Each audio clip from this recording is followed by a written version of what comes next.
बारिश में अमीर बहू आई गरीब ससुराल। वो देख रिया, चाय और पकौड़े वाला, चलना चाय पकौड़े खाते। वैसे भी बरसात का मौसम शुरू हो गया है, इस मौसम में चाय पकौड़े खाने का अलग ही मजा है। ठीक है चलते हैं। ड्राइवर तुम गाड़ी साइड में लगा दो। प्रीति ये चाय पकौड़े तो बहुत टेस्टी हैं, मैंने आज तक इससे अच्छे चाय पकौड़े नहीं खाए। वो तो है, चल चलते हैं वरना लेट हो जाएंगे। ठीक है, कितने पैसे हुए आपके? मैम साहब 50 रुपए हो गए हैं। ओके। अरे मेरा पर्स कहाँ है? लगता है मैं पर्स घर पर भूल गई। प्रीति क्या तुम्हारे पास कैश है?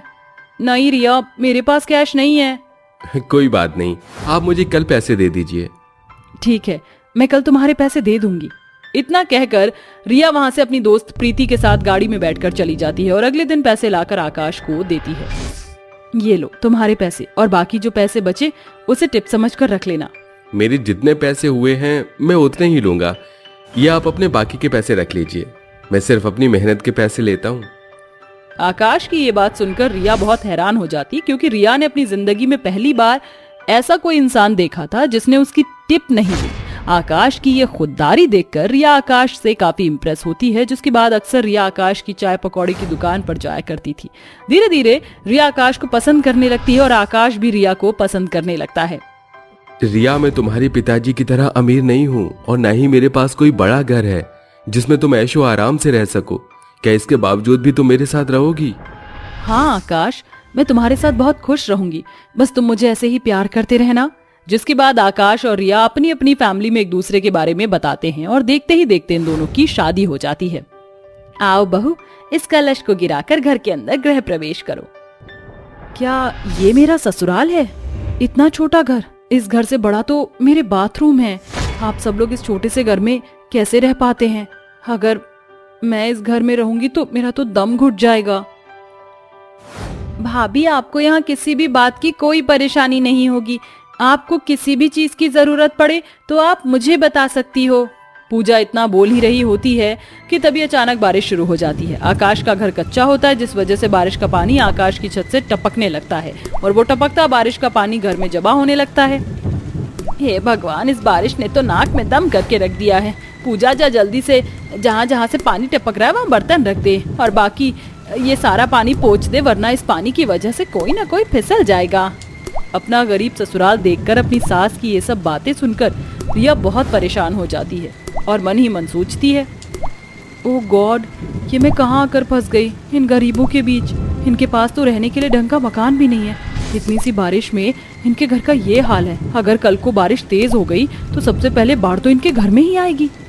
अरे रिया बहू, क्या सोच रही हो तुम? ये देखो, पूजा ने तुम्हारा बिस्तर लगा दिया है, तुम और आकाश यहाँ आराम कर लो। क्या? इस बिस्तर पर? ये कितना गंदा हो रहा है और यहाँ तो बैठने में भी कंफर्टेबल नहीं हूँ, तो मैं रात भर इस पर सो कैसे पाऊंगी? बहू अभी के लिए तो यही बिस्तर है, लेकिन जब हमारे पास पैसे आ जाएंगे तो तुम जिस बिस्तर पर सोती हो हम तुम्हें वैसा ले आएंगे। आप लोगों को देख कर तो लगता नहीं कि कभी आपके पास इतने भी पैसे आएंगे। खैर छोड़ो, लोगों के पैर पर कुल्हाड़ी गिरती है और मैंने तो अपने पैर ही कुल्हाड़ी पर मार दिए। रिया की बात सुनकर सारे परिवार को बहुत दुख होता है, लेकिन कोई भी रिया को कुछ भी नहीं बोलता, ये सोचकर कि रिया अभी नई नई है, उसे इस माहौल में ढलने में टाइम लगेगा। रात भर बारिश का पानी टपकने की वजह से रिया ढंग से सो नहीं पाती और जैसे तैसे अपनी रात गुजारती है। पूजा जा जाकर रिया बहू को उठा दे, चाय पीने का समय हो गया है। भाभी उठ जाओ, सुबह हो गई है, सूरज सर पर चढ़ाया है। क्या यार, एक तो रात में इस पानी की टप टप की वजह से ढंग से सो नहीं पाई, ऊपर से मुझे उठा दिया और सोने भी नहीं दे रहे हो। सॉरी भाभी, चाय पीने का समय हो गया था इसलिए मैंने आपको उठाया। आप जल्दी से तैयार होकर आ जाइए, सब आपका नाश्ते पर इंतजार कर रहे हैं। पूजा के कहने पर रिया मुंह बनाते हुए उठती है और जाकर रेडी हो जाती है। रिया एक मॉडर्न लड़की होती है, जिस वजह से वो शादी के बाद भी अपने मॉडर्न और शॉर्ट ड्रेस पहनकर सबके सामने आती है। राम राम राम बहू, ये तुमने कैसे कपड़े पहने हैं? हमारे घर की बहू बेटियां ऐसे कपड़े नहीं पहनती हैं। आप होते कौन हैं मुझे ये बताने वाले कि मुझे क्या पहनना चाहिए क्या नहीं? आपको मेरी लाइफ में इंटरफेयर करने की कोई जरूरत नहीं है। रिया, ये तुम बाबा से कैसे बातें कर रही हो? बाबा ने कुछ गलत बात नहीं बोली, तुम इस घर की बहू हो और तुम्हें ये सब शोभा नहीं देता। वाह आकाश, तुम तो शादी से पहले बहुत बोला करते थे कि तुम्हें जैसे रहना है वैसे रहना, लेकिन तुम तो शादी के दूसरे दिन ही बदल गए। सुनिए जी, छोड़िए, आजकल सब चलता है, और तू भी मेरी बहू को रोका टोका मत कर, समझा? बहू तू इन सबको छोड़ और बैठ जा और नाश्ता कर ले। ईयू, ये आप लोग नाश्ता करते हैं? छी, इससे तो मेरे घर का कुत्ता भी रिजेक्ट कर दे। रिया, तुम अपनी सारी तमीज भूल गई हो। क्या कोई अन्न का ऐसे अपमान करता है? कोई बात नहीं आकाश, बहू को ये सब खाने की आदत नहीं होगी। बहू तू बता तू क्या खाती, मैं वो बना देती हूँ। रहने दीजिए माँ जी, मैं खुद बाहर से ऑर्डर कर लूंगी। इतना कहकर रिया वहाँ से चली जाती है और बाहर से खाना ऑर्डर करके खाती है। रिया का ऐसा बर्ताव घर में किसी को भी पसंद नहीं आता। रिया के अमीर होने की वजह से रिया में बहुत घमंड होता है, जिस वजह से वो किसी के साथ भी अच्छा बर्ताव नहीं करती है। रिया घर का कुछ भी काम नहीं किया करती थी। घर का सारा काम विनीता और पूजा ही किया करते थे। रिया बस पूरा दिन आराम करती थी, लेकिन रिया की सास और नंद उसे कुछ भी नहीं बोलते, और ऐसे ही कई दिन गुजर जाते हैं। एक दिन पूजा फर्श पर पोछा लगा रही होती है कि तभी रिया फिसल कर नीचे गिर जाती है। हाय मेरी कमर, भाभी आपको कहीं लगी तो नहीं? ये सब तुमने जानबूझकर किया है ना? नहीं भाभी, ऐसा नहीं है, मैं आपको क्यों गिराऊंगी? रिया पूजा की एक बात नहीं सुनती और गुस्से में थप्पड़ मार देती है कि तभी वहाँ आकाश और विनीता आ जाते हैं। रिया, तुम्हारी हिम्मत कैसे हुई मेरी बहन पर हाथ उठाने की? मैंने आज तक तुम्हारी सारी हरकतें बर्दाश्त की, लेकिन आज नहीं। मैंने बहुत बड़ी गलती की तुमसे प्यार करके और शादी करके। तुमने तो मेरे घर वालों का जीना मुश्किल कर दिया है।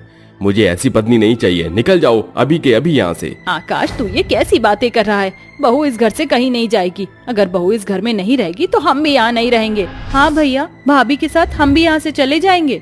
अपनी सास और नंद की बातें सुनकर रिया को अपनी गलती का पछतावा हो जाता है, जिसके बाद वो सभी से माफी मांगती है। माँ जी, पूजा, आप लोग मुझे माफ कर दीजिए। मुझसे बहुत बड़ी गलती हो गई। मैंने कभी आपकी इज्जत नहीं की, लेकिन उसके बावजूद भी आप लोगों ने मुझे इतना प्यार दिया और आज मेरे लिए घर छोड़ने के लिए तैयार हो गए। मुझे माफ कर दीजिए। नहीं बहू, तू माफी मत मांग, इसमें तेरी कोई गलती नहीं है। हाँ भाभी, माँ बिल्कुल ठीक कह रही हैं। रिया को गलती का पछतावा होता देख सारा परिवार रिया को माफ कर देता है, जिसके बाद रिया धीरे धीरे अपने ससुराल के माहौल में ढलने लगती है और खुशी खुशी सबके साथ रहती है। पंडित जी, आपको बताने की जरूरत नहीं है, मैं पहले ही आपको बता चुकी हूँ कि मुझे रिश्ते अमीर घराने की लड़कियों के ही चाहिए, जैसे मेरी बड़ी बहू वेदिता है। अरे विनीता जी, आप ही बताओ, आजकल कहाँ अमीर घराने की लड़कियों के रिश्ते मिल रहे हैं? देखो, मैं तो कहता हूँ अमीर घराने से अच्छा है समझदार और संस्कारी बहू की तलाश करो। पंडित जी, आप समझते क्यों नहीं हो? मुझे तो अमीर घराने की ही बहू चाहिए। अपने घर में अगर आप रिश्ता नहीं ढूंढ सकते तो बता दो। अरे विनीता जी, 3-3 लड़कों के लिए लड़कियां देखना तो थोड़ा मुश्किल होगा। मुझे थोड़ा वक्त दो, मैं आपके तीनों बेटे के लिए अमीर घराने की लड़कियां ढूंढता हूँ। ऐसा कहकर पंडित वहाँ से चला जाता है, जिसके बाद अभिनेता का पति सुरेश उसके पास आकर उससे कहता है, अरे आखिर तुम्हें बहू अमीर घराने की ही क्यों चाहिए? गरीब परिवार से अगर बहू आएगी तो अच्छा होगा ना। हमारी हालत देखो, अरे और नहीं तो इस घर की हालत देखो। अमीर घराने की लड़कियों से शादी होगी, दहेज में अच्छा अच्छा सामान आएगा और वो पैसा भी लेकर आएंगी। उन पैसों से हम अपने घर की मरम्मत अच्छे से करा लेंगे।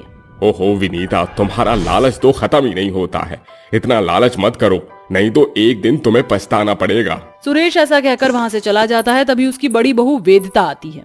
घर में खाने के लिए फूटी कौड़ी नहीं है। अरे ऐसा कब तक चलता रहेगा? मुझे एक बच्चा भी हो गया, लेकिन जब से मैं इस घर में आई हूँ तब से हम परेशानियां ही झेल रहे हैं।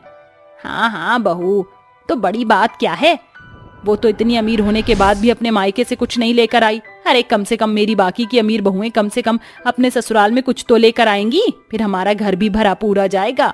विनीता घर में किसी की नहीं सुनती, जिसके बाद वो अपने तीनों बेटों की शादी अमीर घराने में करा देती है। अमीर घराने से आई हुई बहुएं दहेज में कुछ नहीं लेकर आती, जिसके चलते विनीता को बहुत गुस्सा आता है।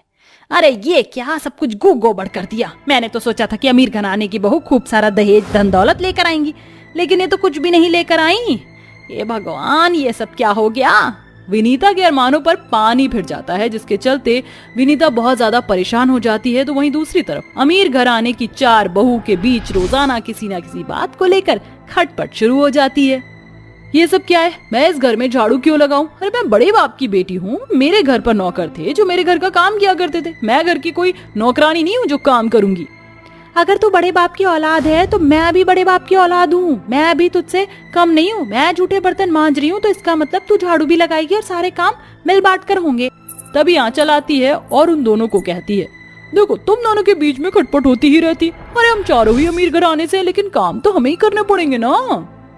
हम क्यों करें काम? हमसे पहले तो इस घर में वेदिता आई है ना, वो खुद ही कर लेगी। वेदिता रसोई में खाना बना रही होती है। जैसे ही वो खाना बनाकर बाहर आती है, घर पूरी तरह फैला होता है, जिसे देखकर उसे बहुत गुस्सा आता है और वो गुस्से में अपनी सास के पास जाती है। ये सब क्या चल रहा है माँ जी, जरा देखो तो सही। मैं अभी ही खाना बनाकर आई हूँ और बाकी की 3 बहुएं जो अमीर घराने से आई हैं, उन्होंने एक भी काम नहीं किया है।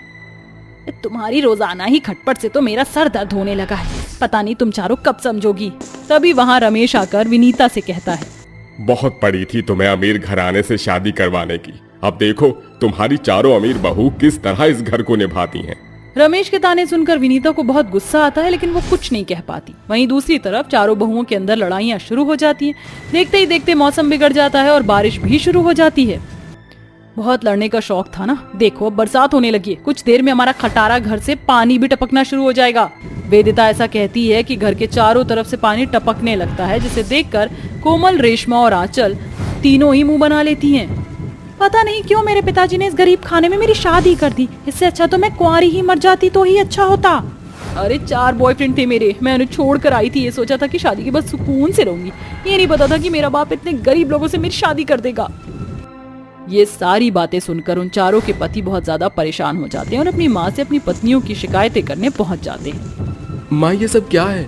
ये रोजाना की खटपट से हमारे सिर में दर्द होता है। माँ अगर आप थोड़ा सोचती समझती और तब हमारी शादी करती तो ज्यादा अच्छा होता। अपने अमीर होने पर इन्हें बहुत ज्यादा घमंड है। इससे अच्छा होता कि हम कुंवारे रहते। माँ अब इस समस्या का कोई समाधान आप ही कर सकती हो। मैं तुम चारों से माफी मांगती हूँ। पहली बात तो आज मुझे समझ आ गया कि पैसा हर चीज नहीं होती। ये तो देखा कि मेरी बहुएं अमीर घराने से हैं, लेकिन ये नहीं सोचा कि उन्हें अमीरों की तरह रहने का भी शौक होगा।